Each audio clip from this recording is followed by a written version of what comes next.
Guys, अगर आपको emergency में पैसों की जरूरत पड़ गई है और ऐसे में आप बंधन बैंक से पर्सनल लोन अप्लाई करना चाहते हैं तो आज के इस वीडियो में आपको बताने वाला हूं कि बंधन बैंक से आप पर्सनल लोन के लिए किस तरह से अप्लाई करेंगे। और साथ ही साथ मैं आपको यह भी बताऊंगा कि यहां पर आप मिनिमम कितना अमाउंट तक का पर्सनल लोन ले सकते हैं और मैक्सिमम कितने अमाउंट तक का पर्सनल लोन ले सकते हैं। लोन लेने पर कितना यहां पर मिनिमम रेट ऑफ इंटरेस्ट लगाया जाएगा, मैक्सिमम कितना रेट ऑफ इंटरेस्ट लगाया जा सकता है, प्रोसेसिंग फीस कितना लगेगा, साथ ही साथ यहां पे लोन के लिए क्या एलिजिबिलिटी होनी चाहिए, क्या क्राइटेरिया है, क्या क्या डॉक्यूमेंट्स लगेगा। इस वीडियो में आपको पूरा कंप्लीट इंफॉर्मेशन दूंगा, तो वीडियो को एंड तक देखते रहिएगा। चलिए वीडियो को शुरू करते हैं। तो बंधन बैंक से पर्सनल लोन अप्लाई करने के लिए सबसे पहले यहां पे गूगल क्रोम ब्राउजर को ओपन करेंगे और गूगल पे सर्च करेंगे बंधन बैंक लोन। ठीक है, बस आप यहां पर इतना लिख के सर्च करेंगे तो फर्स्ट नंबर पर देखेंगे यहां पे bandhanbank.com करके एक वेबसाइट आएगी और यहां पे पर्सनल लोन का ऑप्शन दिया हुआ है। सिंपली हम इसी पर क्लिक करेंगे।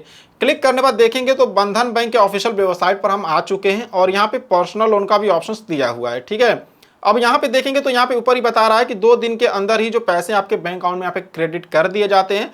कंफर्टेबल यहाँ पे रीपेमेंट का भी ऑप्शन आपको मिलता है, यानी अगर आप चाहें तो बंधन बैंक से लोन लेते हैं तो अपने हिसाब से ईएमआई प्लान को सेलेक्ट कर सकते हैं कि आपको 12 महीने के लिए लोन चाहिए या फिर 24 महीने के लिए चाहिए या फिर 15 महीने के लिए चाहिए। मतलब अपने हिसाब से आप यहाँ पे मंथ को सेलेक्ट कर पाएंगे। अब नीचे यहाँ पर अगर हम यहाँ पे सबसे पहले इसके फीचर्स की बात करें तो बंधन बैंक से आप मिनिमम यानी कम से कम 50,000 का लोन ले सकते हैं और ज्यादा 25 लाख रुपए तक का लोन ले सकते हैं। ये आपकी एलिजिबिलिटी के ऊपर डिपेंड करेगा, आपके सिविल स्कोर के ऊपर डिपेंड करेगा कि मतलब आप कितना लोन के लिए एलिजिबल हैं। उसके बाद यहाँ पे देखेंगे तो अट्रैक्टिव यहाँ पे रेट ऑफ इंटरेस्ट लगाया जाता है। बाकी यहाँ पे फ्लेक्सिबल रीपेमेंट का ऑप्शन है, यहाँ पर आप ज्यादा से ज्यादा अप टू 60 महीने तक के लिए पर्सनल लोन के लिए ले सकते हैं। ठीक है, उसके बाद फास्टर लोन का प्रोसेसिंग टाइम है, डोर स्टेप डॉक्यूमेंट्स पिकअप है, यानी अगर आप लोन अप्लाई करोगे तो यहाँ पे डोर स्टेप यहाँ पे डॉक्यूमेंट्स पिकअप का भी फैसिलिटी आपको मिलता है। मतलब कि यहाँ पर आपको ब्रांच के चक्कर नहीं काटने होंगे, बस आप लोन अप्लाई करिए, जो भी डॉक्यूमेंट्स आएगा इनके ब्रांच से कोई एजेंट आपके घर पर आएगा, आपके एड्रेस पर आएगा और जो भी आपका डॉक्यूमेंट्स है वो कलेक्ट करके ले जाएगा। ठीक है, आपको ब्रांच जाने की बिल्कुल जरूरत नहीं है। क्विक यहाँ पे लोन का प्रोसेसिंग है। बाकी यहाँ पे पार्ट पेमेंट फीचर भी आपको इसमें देखने को मिलता है। और उसके बाद यहाँ पे देखेंगे तो नील फोल क्लोजर चार्ज, यानी कि मान लीजिए कि आपने 10 लाख रुपए तक का लोन लिया या उससे ज्यादा का भी लोन लिया है तो यहाँ पे आप लोन को क्लोज करवाना चाहते तो उसका कोई भी फोर क्लोजर चार्ज नहीं देना पड़ेगा। जैसे कि एक तरह मैं आपको एग्जाम्पल में समझाता हूं, आपने मान लीजिए 50,000 का लोन लिया 12 महीने के लिए। ठीक है, और उस लोन को मान लीजिए आपने 6 महीने ईएमआई पे कर दिया है। ठीक है, अब आपका जो बाकी का 6 महीने का रीपेमेंट बचा, ईएमआई बचा, आप उसको ये सोच रहे हैं कि यार मैं 6 महीने ना देकर हम एक ही बार इसको क्लियर कर दूं, मैं 6 महीने का एक ही बार लोन यहाँ पे जो ईएमआई उसको मैं दे दूं और मेरा ईएमआई बिल्कुल क्लियर हो जाए, मेरा लोन क्लोज हो जाए। तो अगर आप ऐसा सोचते हैं ना तो आप एक ही बार यहाँ पे 6 महीने जो आपका बचा है ना ईएमआई, उसको आप एक ही बार में रीपेमेंट कर सकते हैं और इसका कोई आपको चार्ज नहीं देना पड़ेगा। अगर हम दूसरे बैंकों की बात करें तो वहां पे फोर क्लोजर चार्ज लगाया जाता है, लेकिन बंधन बैंक का सबसे अच्छा बात है कि यहाँ पे कोई भी फोर क्लोजर चार्ज नहीं लगाया जाता है। ठीक है, उसके बाद अगर हम इसके रेट ऑफ यहाँ पे चार्ज की बात करें तो यहाँ पे देखेंगे अगर आप सैलरी डे मतलब अगर आप किसी कंपनी में काम करते हैं, आपको हर महीने सैलरी मिलता है, चाहे वो गवर्नमेंट की कंपनी हो या फिर प्राइवेट कंपनी हो,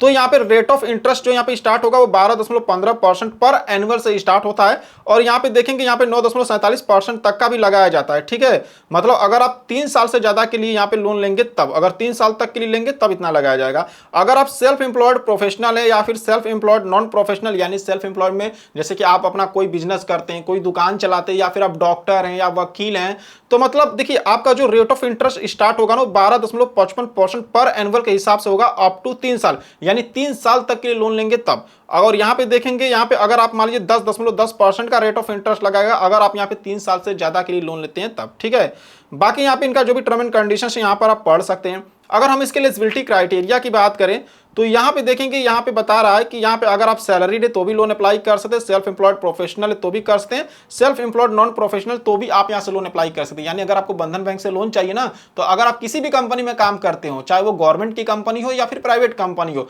आपको अगर हर महीने 10 से 15,000 का सैलरी मिल रहा है ना तो आप लोन आराम से अप्लाई कर सकते हैं। ठीक है, और दूसरी चीज अगर आप सेल्फ एम्प्लॉयड प्रोफेशनल है, यानी अगर आप डॉक्टर हैं, वकील हैं, तो भी आप यहाँ पे पर्सनल लोन के लिए अप्लाई कर सकते हैं। या फिर अगर आप खुद का कोई दुकान चलाते हैं, जैसे कि खुद का कोई बिजनेस करते हैं, खुद का कोई काम करते हैं, तो भी यहाँ से पर्सनल लोन के लिए आराम से अप्लाई कर सकते हैं। अगर हम यहाँ पे इसके एज की बात करें तो मिनिमम एज जो होना चाहिए वो सैलरीड के लिए, यानी अगर आप किसी कंपनी में काम करते हैं, आपको हर महीने सैलरी मिलती है, तो मिनिमम यानी कम से कम आपकी उम्र यहाँ पर 21 साल की होनी चाहिए। अगर आपकी उम्र 21 साल से कम है, यानी कि 20 साल है, 19 साल है, 18 साल है, तब भैया आप यहाँ पे लोन के लिए अप्लाई नहीं कर पाओगे। और अगर आप सेल्फ एम्प्लॉयड है, यानी कि अगर आप डॉक्टर हैं, वकील है, आप अपना खुद का कोई बिजनेस करते हैं, खुद का कोई काम करते हैं, तब यहाँ पर आपकी उम्र 23 साल होनी चाहिए कम से कम। अगर 23 साल से मतलब कम आपकी उम्र है तब तो आप यहाँ पे लोन के लिए अप्लाई नहीं कर सकते हैं। उसके बाद और भी यहाँ पे इसका जो डिटेल्स है यहाँ पर आकर आप पढ़ सकते हैं। और उसके बाद अगर हम यहाँ पे डॉक्यूमेंट्स की बात करें तो देखिए यहाँ पे डॉक्यूमेंट्स में आपका एक आईडी प्रूफ लगेगा, एक एड्रेस प्रूफ लगेगा। आईडी प्रूफ में आप अपना देख सकते हैं कि पासपोर्ट दे सकते हैं, ड्राइविंग लाइसेंस दे सकते हैं, या फिर आधार कार्ड भी दे सकते हैं, या वोटर आईडी भी दे सकते हैं, ठीक है। उसके बाद यहाँ पे देखेंगे अगर आपको एड्रेस प्रूफ मांग रहा है तो एड्रेस प्रूफ में भी आप यहाँ पे मतलब अपना आधार कार्ड दे सकते हैं आराम से, ठीक है। उसके बाद एक आपको फोटोग्राफ देना होगा, यानी आपका एक फोटो यहाँ पे लगेगा पासपोर्ट साइज का। उसके बाद लास्ट 3 मंथ का आपका सैलरी स्लिप लगेगा। अगर आप सैलरी इंप्लॉय हैं, मतलब अगर आप किसी कंपनी में काम करते हैं तो आपको लास्ट यहाँ पे 3 महीने का जो सैलरी स्लिप है वो आपको इनको दिखाना पड़ेगा। उसके बाद यहाँ पे जो आपका सैलरी का अकाउंट होगा, यानी जिस अकाउंट में आपको हर महीने सैलरी मिलती है ना, उस अकाउंट का आपको यहाँ पर स्टेटमेंट भी यहाँ पे देना पड़ेगा। उसके बाद अगर यहाँ पे सेल्फ एम्प्लॉयड है तो देख सकते हैं आपको ITR देना होगा। और यहाँ पे लास्ट 12 मंथ का यहाँ पे जो बिजनेस वाला आपका अकाउंट होगा, यानी जिस अकाउंट जो आपका करंट अकाउंट होगा, बिजनेस अकाउंट होगा, उसका आपको लास्ट यहाँ पे 12 मंथ का जो यहाँ पर बैंक का स्टेटमेंट वो देना पड़ेगा। और ITR भी देना पड़ेगा। ITR यानी जो कि इनकम टैक्स रिटर्न होता है, वो अगर आप भरते तो वो भी इनको दिखाना पड़ेगा, ठीक है। तो ये तो यहाँ पे इसके मतलब कुछ यहाँ पे एलिजिबिलिटी क्राइटेरिया है, डॉक्यूमेंट्स है, फीस एंड चार्ज फीचर्स हैं। अब हम बात करते हैं कि लोन अप्लाई कैसे करेंगे। देखिए लोन अप्लाई करने के लिए यहीं पे ऊपर देखेंगे तो अप्लाई नाउ का ऑप्शन मिलेगा, आप यहाँ पर क्लिक करेंगे। क्लिक करने के बाद यहाँ पे देखेंगे तो आप यहाँ पर इस वाले पेज पर आएंगे और यहाँ पे देखेंगे दिया हुआ भी है apply for a loan from बंधन बैंक टुडे, ठीक है। सिंपली यहाँ पर आपको अपना नाम डालना होगा, जो भी आपके पैन कार्ड पर आपका नाम है। यहाँ पर अपना ईमेल आईडी डालेंगे, यहाँ पर अपना मोबाइल नंबर डालेंगे, यहाँ पर अपने एरिया का पिन कोड डाल देंगे। यहाँ पे सिटी का नाम पूछ रहा है तो जो भी आपके सिटी का नाम होगा यहाँ पे अपने सिटी का नाम डालेंगे। चलिए यहाँ पे हम अपने सिटी का नाम सेलेक्ट कर लेते हैं। जिसके बाद नीचे यहाँ पे सबमिट के ऑप्शन पे क्लिक करेंगे। सबमिट के ऑप्शन पे क्लिक करने के बाद यहाँ पे जो आपका लोन का एप्लीकेशन है वो यहाँ पे सक्सेसफुल सबमिट हो जाएगा। उसके बाद अब आपको यहाँ पे वेट करना होगा। अब जो भी बंधन बैंक की टीम है वो आपकी डिटेल्स को वेरीफाई करेगी। उसके बाद इनकी तरफ से आपको कॉल आएगा। कॉल आने के बाद कोई एजेंट आपके घर पर आएगा और आपके घर पे आने के बाद यहाँ पे आपका डॉक्यूमेंट्स कलेक्ट करेगा। जो भी यहाँ पे डॉक्यूमेंट्स है जैसे कि आपका पासपोर्ट साइज फोटो, ये सब आएगा, कलेक्ट करेगा और फिर आगे का जो प्रोसेस है वो यहाँ पे ये कर देंगे, ठीक है। तो इस तरह से आपको यहाँ पे पर्सनल लोन के लिए अप्लाई करना। ध्यान ये देना है आपको कि ये कॉल पर ना ही आपको किसी तरह का आपको इनको OTP शेयर करना, ना कोई डिटेल्स इनको यहाँ पर कॉल पे देना है। इनके जो भी एजेंट है वो आपके घर पर आते हैं, जैसा कि मैंने आपको स्टार्टिंग में बताया कि इसमें आपको डोर स्टेप की फैसिलिटी मिलती है, तो आपके घर पे ही आके जो काम होगा वो करेंगे, ठीक है। तो इस तरीके से आप बंधन बैंक में पर्सनल लोन के लिए अप्लाई कर सकते हैं। सो आई होप कि आपको वीडियो पसंद आई होगी। अगर आपको हमारी वीडियो पसंद आई हो तो वीडियो को एक लाइक करना और चैनल को सब्सक्राइब करना बिल्कुल नहीं भूलिएगा। और अगर आपके मन में कोई भी कंफ्यूजन हो तो वीडियो के कमेंट में पूछ सकते हैं। चलिए फिर मिलते हैं आपसे नेक्स्ट वीडियो में।